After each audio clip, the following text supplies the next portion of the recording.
ফিলিস্তিনের অবরুদ্ধ গাজা ভূখণ্ডে ইসরায়েলি বর্বর হামলায় কমপক্ষে আরও ৪৭ ফিলিস্তিনি নিহত হয়েছেন। এতে করে উপত্যকাটিতে নিহতর মোট সংখ্যা ৪৪,৪০০ ছাড়িয়ে গেছে।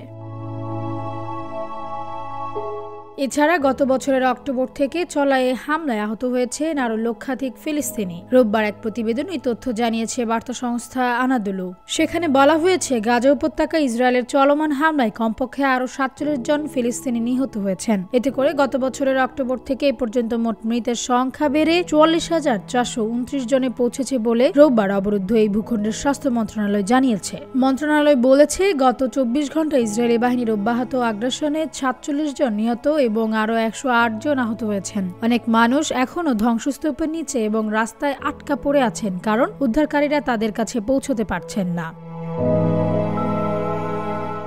ফিলিস্তিনি স্বাস্থ্য কর্তৃপক্ষ মনে করছে, গাজা উপত্যকা জুড়ে ধ্বংস হওয়া বাড়ির ধ্বংসস্তূপের নিচে এখনও ১০,০০০-এরও বেশি লোক রয়েছেন। মূলত গাজায় অবিলম্বে যুদ্ধবিরতির দাবি জানিয়ে জাতিসংঘের নিরাপত্তা পরিষদের প্রস্তাব সত্ত্বেও ইসরায়েল অবরুদ্ধ এই ভূখণ্ডে তার নৃশংস আক্রমণ অব্যাহত রেখেছে। ডেস্ক রিপোর্ট, ভোরের পাতা।